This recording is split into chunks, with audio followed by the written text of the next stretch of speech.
할렐루야. 우리 앞뒤 좌우로 성도의 교제 나누겠습니다. 기독교 세계관을 가집시다. 시작. 기독교 세계관을 가집시다. 네, 오늘 주일 오전에는 잠언 25장의 특별 계시 말씀을 통하여 코람데오 하나님 앞에서 라는 제목으로 하나님 말씀을 선포했습니다. 지난주 오후 예배 때는 우리가 기독교 세계관이란 무엇인가, 여기 모니터가 좀 이렇게 안 들리는 것 같아요. 이거 앰프를 기독교 세계관이란 무엇인가 라는 제목으로 우리가 하나님 말씀을 살펴봤고, 이 소리가 안 나는 것 같아요. 나와요? 예. 기독교 세계관이란 무엇인가 라는 제목을 우리가 잘 공부해야 되는 이유는 앞으로 여러 가지 정치, 국가, 여러 가지 역사 이런 것들을 공부할 때 결국에는 기독교 세계관으로 우리는 판단하겠다 이거죠. 종교 분리의 원칙, 또 전쟁, 또 국가 위정자들, 또 마지막 인류 종말의 최후의 심판, 이런 것들을 우리는 어떻게 바라보고 세계관을 가지고 살아갈 거냐 하는 것을 이 기독교 세계관을 통하여 모든 게 투영되고 우리의 눈에 렌즈가 되어서 보이게 된다는 것이죠. 오늘은 두 번째로 중생자의 세계관이라는 제목으로 하나님 말씀을 전파하고자 합니다. 다 함께 따라하겠습니다. 중생자의 세계관, 중생자의 세계관 되겠습니다. 이 중생자라고 하는 것은 이 불쌍한 중생아라는 불교 용어가 아니라 중생, 다시 한번 태어났다 하는 겁니다. 영어로는 born again 되는 것이죠. second born이라는 의미가 있는 것이고, 중생, 거듭남이라는 뜻을 가지고 있습니다. 이 중생이란 무엇인가 첫 번째 배울 거고, 두 번째는 영혼의 기능과 성향의 변화에 대해서 살펴보게 되고, 세 번째는 조금 긴데요, 의지적 변화의 표현으로서 외현화된 기독교 세계관과 그 성장. 그래서 제가 중요한 키워드만 중생, 성향, 성장 이렇게 색칠을 했습니다. 성향, 이걸 이제 정향이라고도 말을 하는데 좀 살펴보도록 하겠습니다. 하나하나. 자, 1. 중생이란 무엇인가? 중생은 영혼의 변화를 지칭하는 것입니다. 뭐라고요? 네, 누군가 물어봅니다. 기독교의 중생은 무엇입니까? 영혼의 변화를 가리키는 걸 지칭이라고 하는 것이죠. 중생이란 영혼의 변화입니다. 이거는 육체의 겉모양의 변화만을 이야기하는 것이 아니라 중심 깊은 데서 일어나는 변화, 영혼의 변화, 보이지 않는 혁명, 보이지 않는 개혁, 영혼의 변화가 일어나야 됩니다. 여러분은 예수 그리스도의 살과 피로 말미암아 영혼의 변화가 일어난 걸 믿습니까? 네, 변화가 일어나는 겁니다. 그게 다시 태어나는 거예요. 그게 중생이라고 하는 것이죠.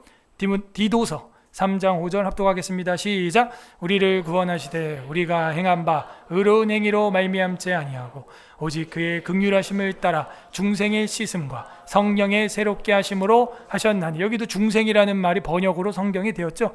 이 중생이라고 하는 것입니다. 영어로는 regeneration이에요. 그래서 born again, second born, 여러 가지 renewal 여러 가지가 있는데 regeneration이라 다시 새로운 세대, 또 그런 의미를 갖고 있는 거죠. 새 인생이 시작되는 겁니다. 개인적으로는 새 시대가 열리는 거예요. 그걸 중생이라고 하고, 영어로는 regeneration이라고 하고 있습니다. 개인의 지가 사회죠. 성령에 의해 영적으로 새롭게 다시 태어나는 거죠. 단순히 그냥 출생의 의미만 있는 게 아니라 새 시대를 살아가는 거예요. 믿지 않는 사람들도 가끔 그런 얘기하죠. 내가 사고의 전환이 일어났더니 세상은 그대로인데 세상이 바뀌어 보인다는 겁니다. 믿지 않는 사람들도 그런 경험을 하는데요, 우리는요 더 강력한 그리스도 안에서, 성경과 진리 안에서 정말 만물을 새롭게 바라보는 거듭나는 역사, 중생의 역사가 일어나기를 바랍니다. 개인의 지가 사해지면요 세상이 아름다워 보여요. 예전에는 그냥 나무가 바람에 흔들릴 때 그냥 나무가 바람에 흔들리네 이렇게 보였는데, 중환자실에서 수술하고 나와서 제가 일반 병실 6인실에 있을 때 창밖을 바라봤습니다. 8월 5일날 사고가 나고 6월 7일, 8일날 수술을 한 다음 처음으로 창밖을 봤는데 바람에 초록색 이파리, 나무가 쫙 흔들리는데 눈물이 줄줄 나는 거예요. 세상은 여전히 아름답고 나무는 흔들리고 있고, 내가 나가서 걸어가서 저 나무에게 뽀뽀를 할 수 있을까? 그렇다면 정말 이건 새로운 시대의 시작이다. 그런 생각이 딱 드는 거예요. 제 25살 나이에. 세상은 그대로고 원래 있던 나무, 돌, 산, 들, 강, 바다지만 내가 변한 겁니다. 개인의 죄가 사해지고 성령에 의하여 영적인 변화가 일어나니까 늘 있던 가로수 나무도 새롭게 보이게 되는 거죠. 그것이 중생의 역사입니다. 여러분, 세상이 새로워지기를 바라십니까? 그러면 내가 변하면 되는 거예요. 성령의 은혜가 임하면 되는 것입니다. 안타깝게도 오늘날 정신질환을 많이 앓고 있는 현대사회 속에서는 개인이 생각하는 세계관이 뭐냐? 나는 정상인데 온 세상 사람들이 다 미쳤다는 거예요. 그게 잘못된 것입니다. 내가 미친 겁니다. 내가 바뀌어야 되는 것입니다. 할렐루야? 밖에서 깨주면 쌀물 달걀, 안에서 깨면 병아리가 되는 거예요. 여러분은 어떻게 깨지길 바래요? 정말요? 그러면은 성령의 강력한 역사가 일어나야 되는 것입니다. 말씀의 씨앗이 파고 들어와야 되는 거예요. 그래야 영적인 수정이 일어나는 거고 중생이 일어나는 거지. 가만히 있으면요, 밖에서 깨면 후라이예요. 옆 사람한테 인사하세요. 인생 후라이 되지 마시고 병아리 되시길 바랍니다. 시작. 이 주일날 후라이 같은 소리 하고 있네 막 이러지 마시고, 후라이도 맛있죠. 그렇지만 후라이는 한 번 먹으면 끝나요. 그런데 계란이 아니라 닭이 되면 더 많은 계란을 후라이 해먹을 수가 있죠. 중생의 역사는 그와 같은 겁니다. 그래서 이 헬라어로 보게 되면은, 헬라어를 제가 안 배워가지고 우리 아이들이 읽을 수 있을까 모르겠는데, 모르게 읽어봐 한번. 시작. 파이잖아. 파이. 수학에서 파이, 파 소리 날 거 아니에요, 그죠? 빨리게네시아. 아침에 이불도 빨리게네시아. 진짜 이불 빨리게네시아. 네, 빨리게네시아 이렇게 되어 있습니다. 이게 중생이라고 하는 헬라어인데요. 새롭게 된다, 갱신한다, 중생한다, 거듭난다, 이런 의미가 있어요. 근데 저는 여기서 이 부활이라고 하는 의미를 가지고 있다는 거죠. restoration이라는 거. 여기 뭐 new age 맞죠? regeneration, renewal. 우리가 홈페이지를 완전히 새로 디자인을 걸 리뉴얼이라고 또 온라인상에서도 이야기 많이 하고, rebirth 이야기 있고요. 여기 부활의 의미도 있다는 거죠. 그러므로 영혼의 변화를 말하고 있고, 이것은 하나님과의 관계성 회복을 말하고 있는 것입니다. 내 속사람의 세계관이 아버지가 이제는 하나님이 되는 거, 관계가 바뀌는 거. 이거는 말라기 4장 마지막에서 이야기한 것과 같이 아버지의 마음을 자녀에게, 그 자녀의 마음을 아버지에게로 돌이키는 것 같이, 돌이키지 아니하면 이 땅을 내가 저주로 칠까 하노라. 세상의 다른 타종교에서 어떤 신이 아빠, 아버지라 부를 수 있게 되었습니까? 우리가 알고 지난 시간에 공부했던 이슬람만 하더라도 알라라고 하는 신에게 아빠, 아버지 했다가는 신성 모독이 되는 거예요. 그는 전지전능한 무소부지한 어마어마한 능력자고, 우리 인간은 종에 불과한 게 이슬람의 신학입니다. 불교에 무슨 뭐 아빠, 아버지 이런 거 없어요. 유일하게 우리 기독교에 있는 것입니다. 그리고 어떤 신이 군림하고 돈 받고 시주 받고 돈 뭐 108배나 받고 있지, 자기 백성들을 위하여 이 땅에 와서 죽어주는 신이 있다. 이거는 하나님의 사랑의 정체성을, 또 우리와의 관계성을 보여주는 겁니다. 그리고 이 신학을 늘 공부할 수 있도록 가정을 주셨고, 부부관계를 통하여 사랑을 알게 하시고, 그 사랑을 통하여 생명을 잉태하게 하시고, 그 태어난 아이를 볼 때마다 세상이 줄 수 없는 기쁨과 희노애락을 주신 것입니다. 가정에서 신학을 하게 되고, 그 신학을 통하여 하나님 아버지를 조금 알아가게 되는 하나님과의 관계성 회복이죠. 요한복음 3장 오늘 읽었죠? 3절 한 번 더 시작. 예수께서 대답하여 이르시되 진실로 진실로 내게 이르노니 사람이 거듭나지 아니하면 하나님의 나라를 볼 수 없느니라. 아예 들어가는 건 둘째치고요, 볼 수 없어요. 보이질 않아요. 이게 세계관입니다. 월드 뷰가 안 보여. 뷰가 어떻게 안 되면, 중생, 거듭나지 아니하면, 중생 같은 단어입니다. 거듭나지 아니하면, 빨리게네시아 이렇게 돼 있어요. 예. 거듭나다라고 할 때 여기 또 보면요, 게네세 아노센 이렇게 돼 있습니다. 이 게네세 아노센은 다른 성경 구절에 하늘로부터 나다, 태어나다, 위로부터 나다, 하나님으로부터 오다, 이런 뜻이에요. 요한복음에 보면 그래서 나는 위로부터 왔고 너희는 밑에 있다, 이런 얘기가 많이 나옵니다. 위에서 오셨다는 이야기죠. 요한복음 3장 31절 합독합니다. 시작. 위로부터 오시는 이는 만물 위에 계시고 땅에서 난 이는 땅에 속하여 땅에 속한 것을 말하느니라. 하늘로부터 오시는 이는 만물 위에 계시나니. 예, 물론 격차가 있습니다. 예수님은 하나님이시기 때문에. 그러나 이분이 벌레 같은 정말 말 안 듣는 우리를 위해서 죽으러 오신 신이다. 이거야말로 어마어마한 사랑이죠. 숭고한 사랑이죠. 위로부터 오셨다는 거예요. 위로부터. 예. 이분은 하늘로부터 오신 분이라는 것이죠. 그래서 우리도 거듭난다, 두 번 태어난다는 것은 이 땅에서 엄마 뱃속에 들어갔다가 나오는 것입니까? 라고 했던 요한복음 3장의 니고데모 같은 질문을 해서는 안 되고 하늘로부터 태어나야 되는 것이죠. 하늘로부터 태어나는 걸 말하고 있는 것입니다. 니고데모가 바보도 아니고 공회원이었어요. 그러면 사내들인 공회원이죠. 관료였다고 써 있으니까요. 상당한 지식인입니다. 통치자입니다. 그런데 위로부터 오는 지혜, 위로부터 하늘로부터 태어나는 중생, 이거에 대해서는 몰랐던 거죠. 예수님께 언제 물어보러 왔대요? 낮에 밤에? 밤에 와가지고 진지한 질문을 하는 겁니다. 물론 사람 눈치를 피해서 온 것도 없지 않아 있겠지만 예수님이 낮에는 식사할 겨를도 없더라. 엄청 바빠요. 그렇기 때문에 진지하게 이야기를 할 수 있는 것은 밤에 모여가지고 하는 것이죠. 우리가 사경회를 하는 것도 밤 늦게까지 하는 이유가 그거예요. 그렇게 선선한 시간이 됐을 때도 조근조근 하나님 말씀 배우고 묻고 답하고 공부하기 딱 좋은 계절 아니겠습니까? 계속해서 위로부터 요한복음 8장 23절 또 그럽니다. 시작. 예수께서 이르시되 너희는 아래에서 났고 나는 위에서 났으며 너희는 이 세상에 속하였고 나는 이 세상에 속하지 아니하였느니라. 네, 요한복음 신학에서 쭉 흐르고 있는 것입니다. 이게 나는 위에서 났다. 너는 아래에서 났고 나는 하늘로부터 왔다. 너희는 아래에 있지. 근데 내가 너희를 사랑하러 왔다. 그 이야기를 하고 있습니다. 이게 중생자의 세계관이에요. 우리는 이 땅에서 한번 태어났고 하늘로부터 한 번 더 태어나야 한다. 어떻게 위로부터 태어나느냐? 그것은 성령의 새롭게 하심으로 가능하다. 성령의 말씀의 씨앗이 내 안에 수정될 때 천국이 잉태가 되는 것입니다. 천국의 DNA가 들어오게 되는 것입니다.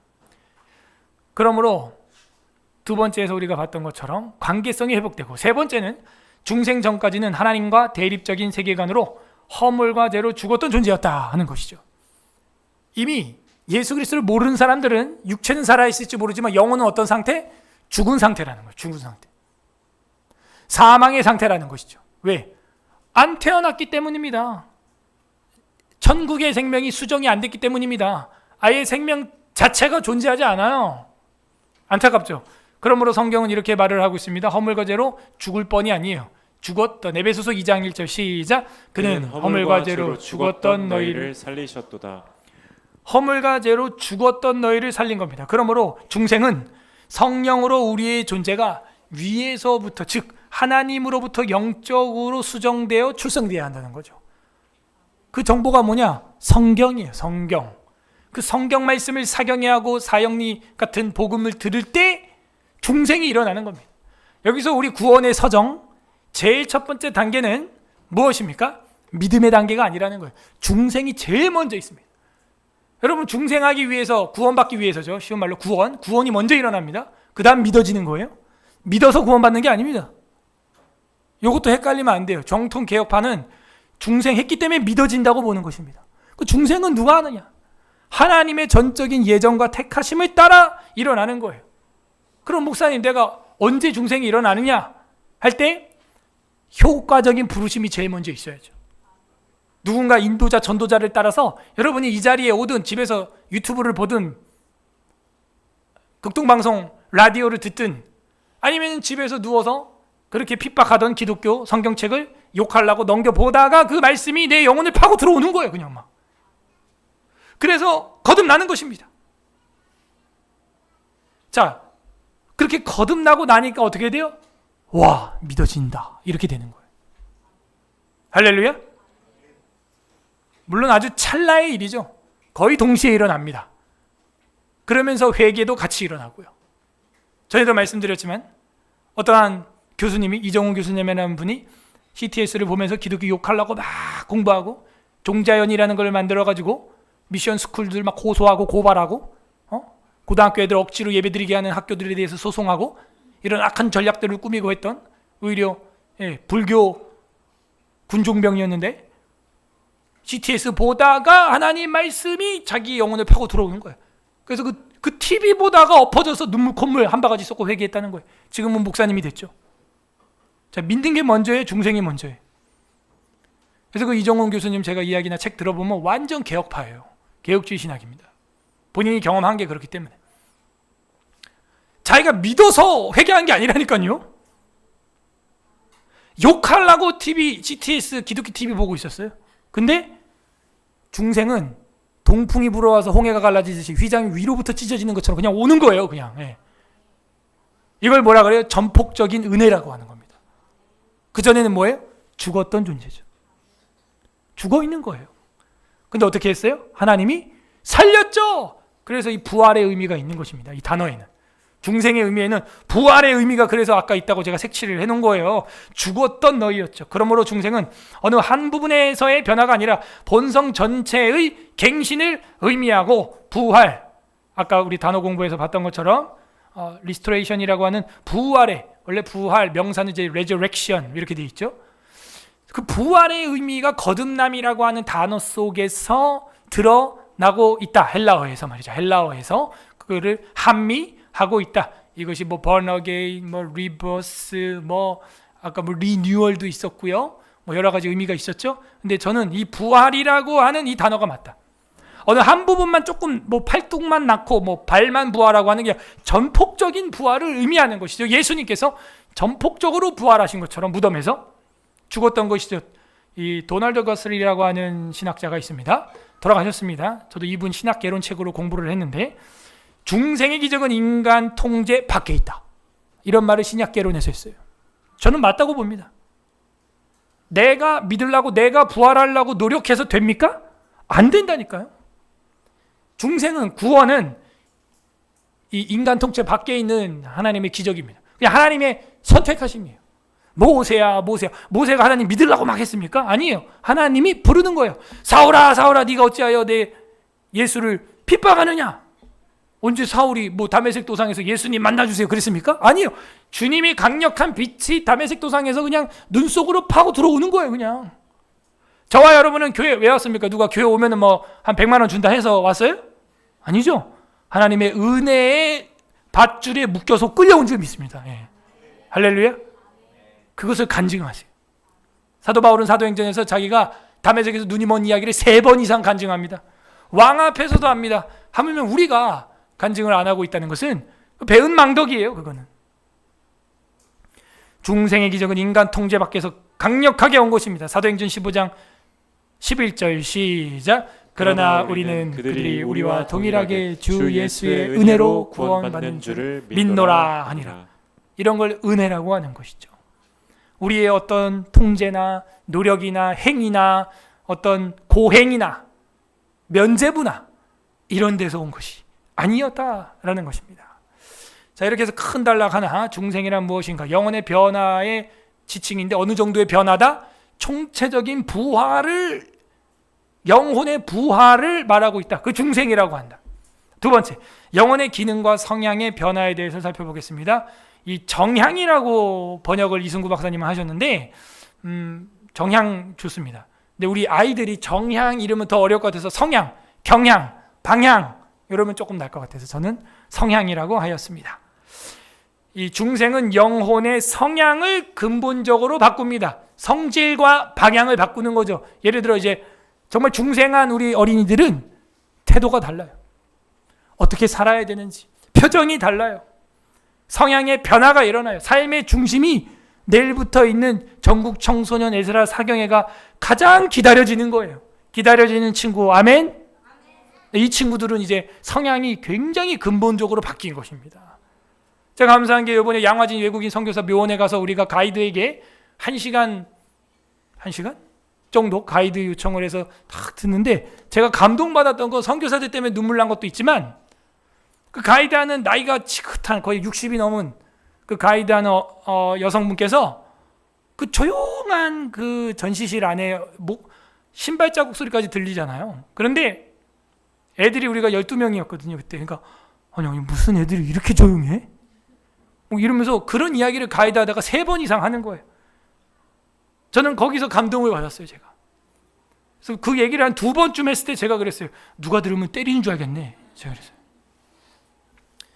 그러니까 아이들이 뭐예요? 그 성향이 서울 에스라교회에 와서 바뀐 줄로 믿습니다. 예. 바뀌는 거예요. 4박 5일, 2박 3일 사경에도 듣고 배우고 아침 9시부터 밤 10시까지 하는데 그 아이들 노는 거지 뭐 노는 거. 예, 노는 거. 그거 뭐 1시간도 안 되는 거 그거 듣고 보고 만지고 하는 건데 그거 못 하겠어요? 그러니까 아이들가 놀란 거예요. 이렇게 많은 아이들이 이렇게 한 명처럼 조용한 건 처음 봤다는 거예요.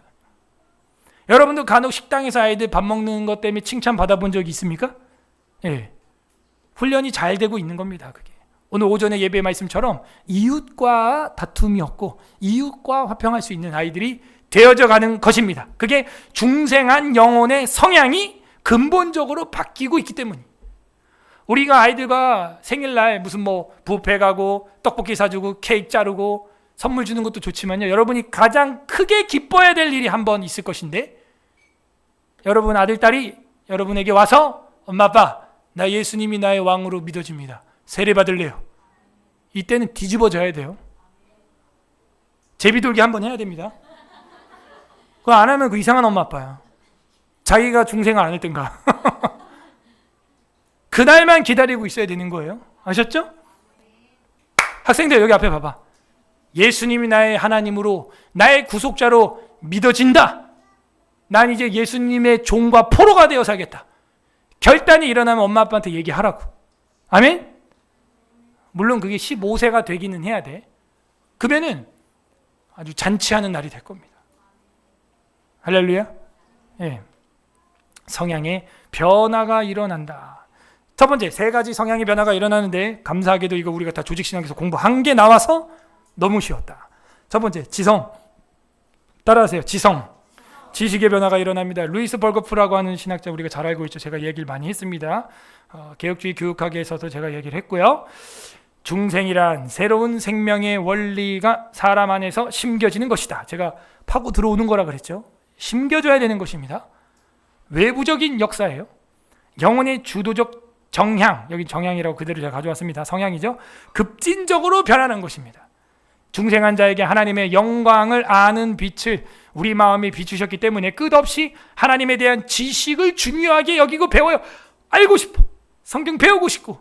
그 여러분 정상입니다. 그런데 한국교회에서 몇몇 잘못된 목회자들이 신앙생활을 지식적으로 하면 안 된다고 자꾸 해가지고 역효과가 일어나서 덮어놓고 아버지 주여 믿습니다 해서 목소리 크면 믿음 좋은 걸로. 여러분 정말 믿는 사람은 믿습니다. 그냥. 여러분 집에 가서 아버지 어머니한테 아버지가 나의 아버지가 믿습니다 막 이래요? 어머니가 밥을 주실 줄 믿습니다. 밥이 나올 줄 믿습니다. 그래요? 어머니 밥 주세요. 잘 먹겠습니다. 이러죠? 정말 지식이 있는 사람은요 그냥 믿어요. 그렇게. 그리고 그 지식을 더 알아가길 원합니다. 배우기를 원하죠. 성경을 여러분이 사랑하는 이유가 그것인 줄로 믿습니다. 성경을 사랑하는 이유가 이거여야 되는 거예요. 내가 거듭난 것, 내가 중생하게 된 것 도대체 누구 때문이냐? 나는 어떻게 살아야 되느냐? 나의 성향의 변화는 어떻게 방향을 잡아야 되느냐? 성경이 나침판돼요. 살아가야겠구나. 그러므로 중생은 영혼을 주도적으로 방향을 급진적으로 변화시키는데 지식을 바꾸는 겁니다. 삶의 지식, 생활의 지식, 영적인 지식, 삶의 패턴, 우선순위 다 바꾸는 거예요. 그게 기독교인입니다.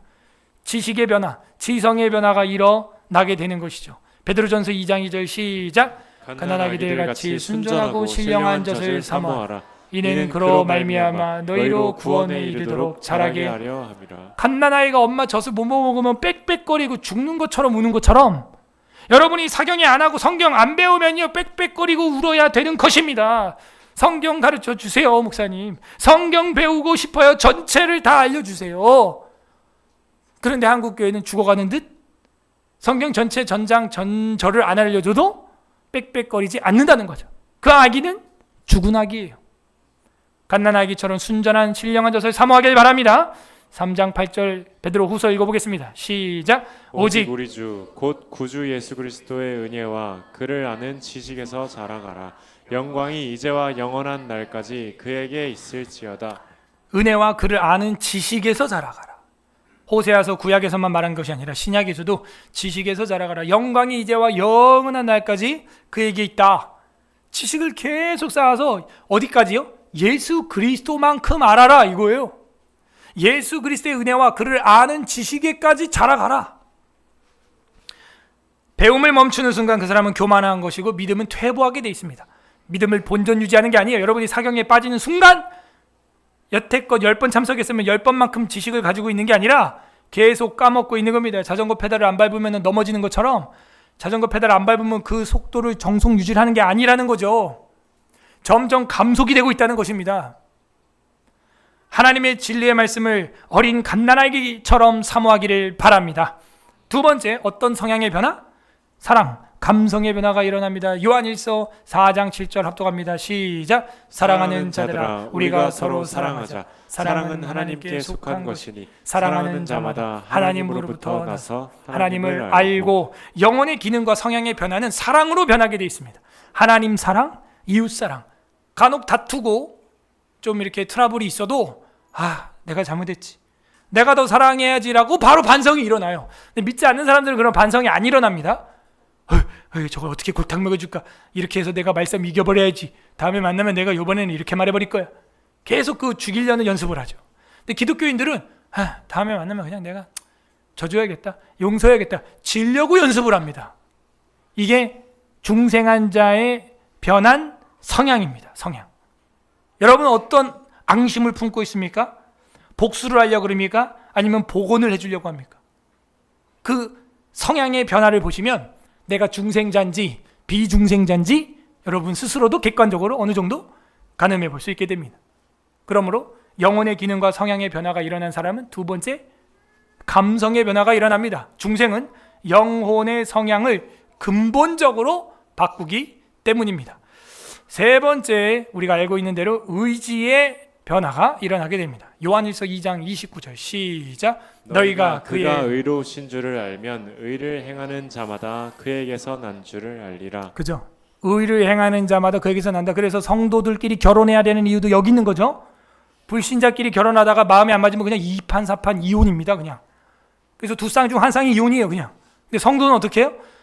그렇지, 내가 남편한테 너무 무례하게 했지. 내가 그렇지, 아내한테 더 져주고 긍휼히 여겼어야 되는데. 이런 자책이 들어야 이 정상인 거예요. 너희가 그 의로우신 줄을 알면 의를 행하는 자마다 그에게서 난 것이다. 예수님 뭐라 그래요? 내 원수까지도 선대하라. 그 의지의 변화가 우리에게도 일어나기를 바랍니다. 이것은 우리가 어디서 공부했어요? 웨스트민스터 신앙고백서 제 15장 2항에서 이미 다 수요일날 2번 이상 공부를 했습니다. 회개로 말미암아 죄인의 자신의 죄가 위험할 뿐 아니라 더럽고 추악하며 하나님의 거룩하신 성품과 그의 의로운 율법에 반대되는 것임을 눈으로 보고 깨달음으로, 지식이죠, 지식의 변화죠, 깨달음으로 해서 또한 회개하는 자들에게 그리스도 안에서 하나님의 긍휼을 베푸신다는 것을 깨닫게 될 때, 지식의 변화죠, 자신의 죄를 슬퍼하고, 감정의 변화죠, 미워하게 되면, 죄를 미워한다는 거예요. 감성의 변화죠. 그리하여 모든 죄에서 방향을, 성향을, 정향을 돌려 하나님께로 향하게 된다. 이게 정향이에요.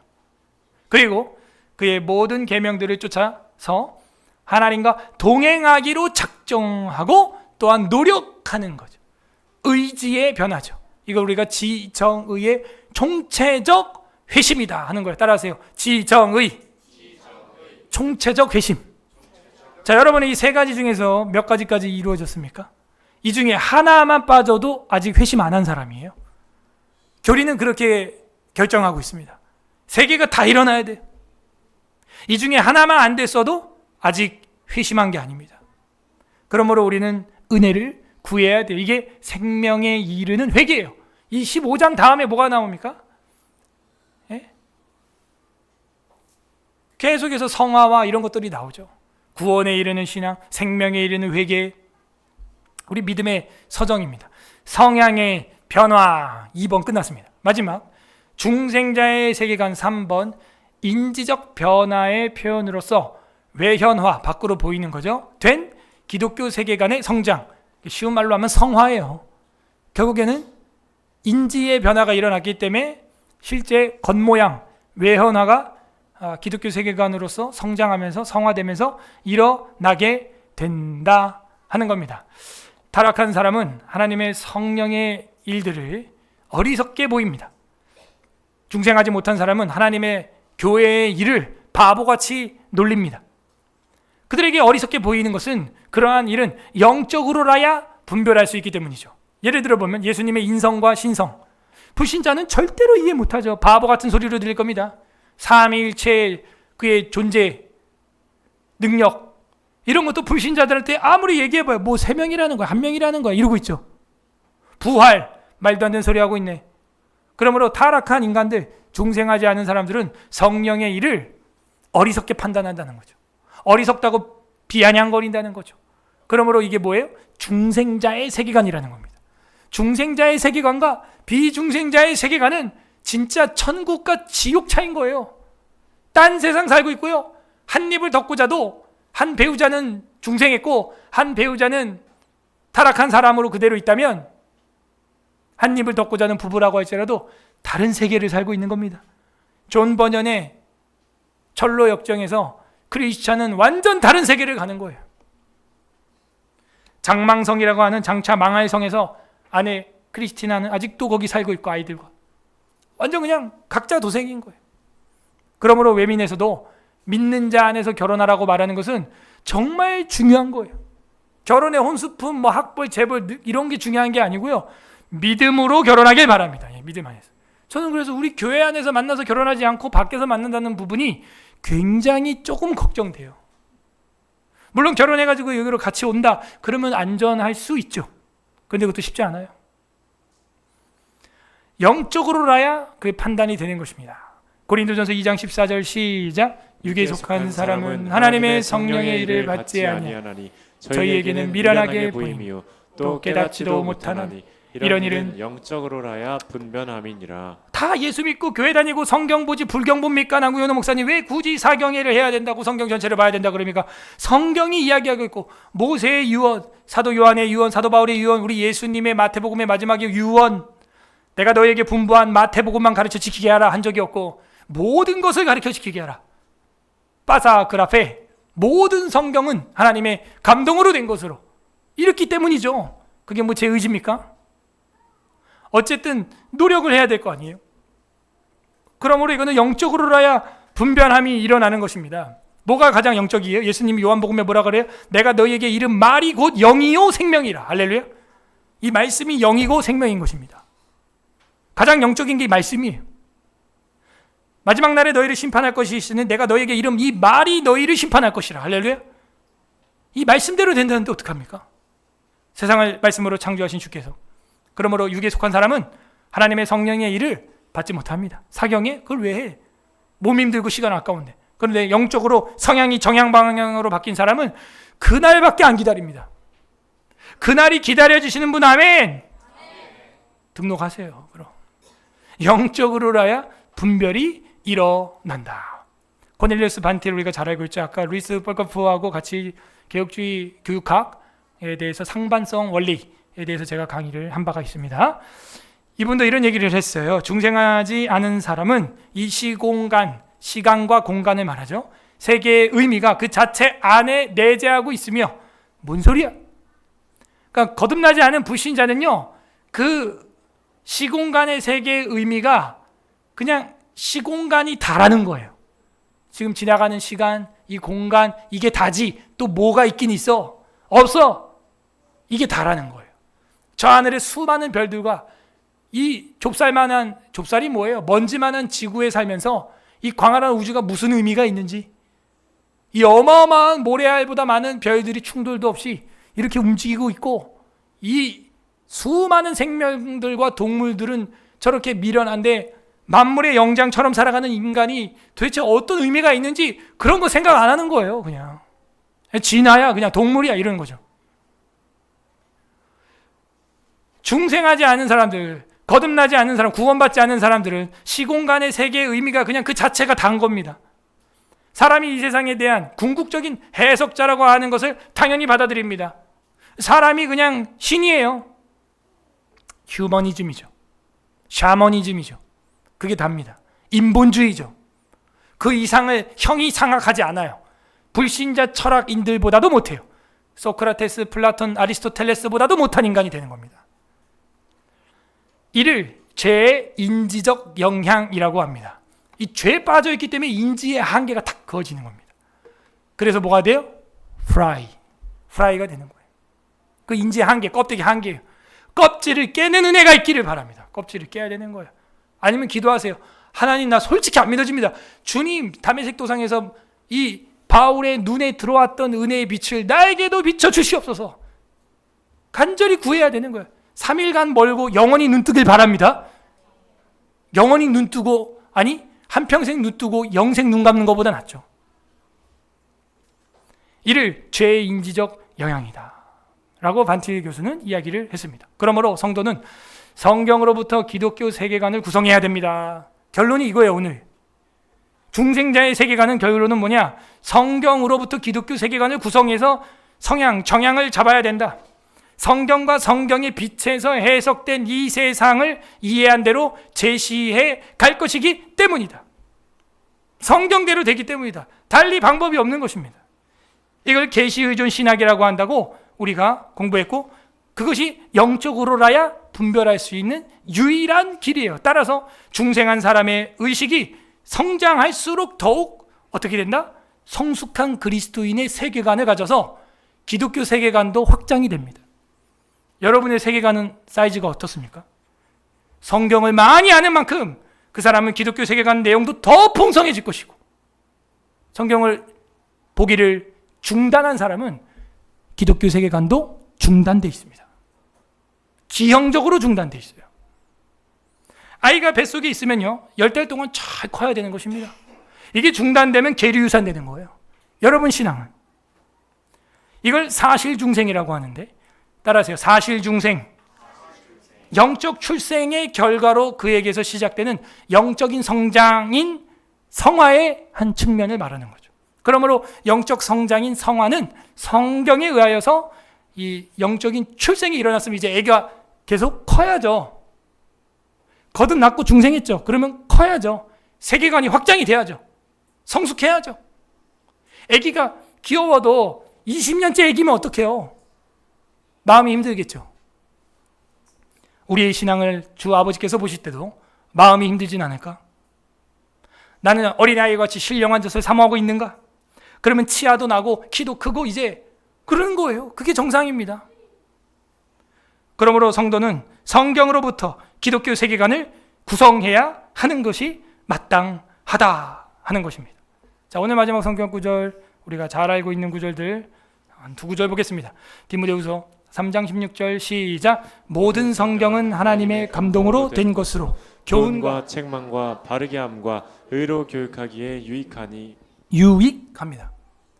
이 아름다운 여름 휴가에 여러분 무익한 것을 위하여 낭비하지 마시고 교육하기에 유익한 사경회를 사모하시기를 바랍니다.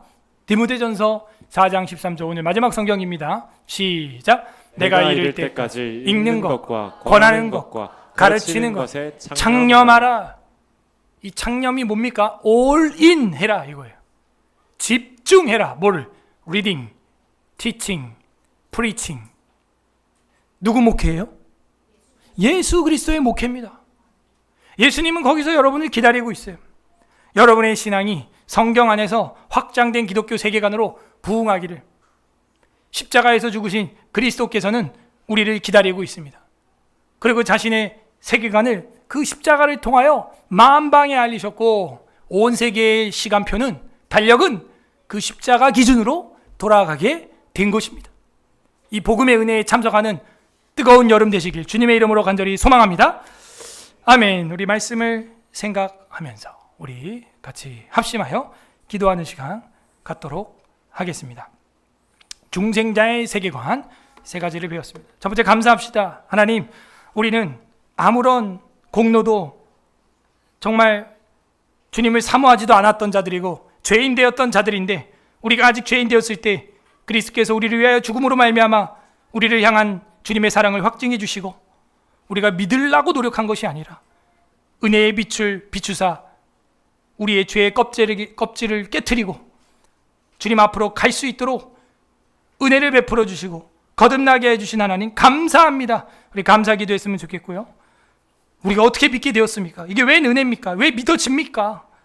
찬양하길 바라고요. 두 번째, 회개합시다. 하나님, 우리가 거듭난 사람답게 하나님 앞에서 우리의 세계관이 더 풍성해지고 어린 아기가 신령한 젖을 사모하듯이, 어미의 젖을 사모하듯이 지식이 풍성하게 자라가야 할 터인데 기형적으로 멈춰있는 우리의 신앙의 모습 용서하여 주옵소서.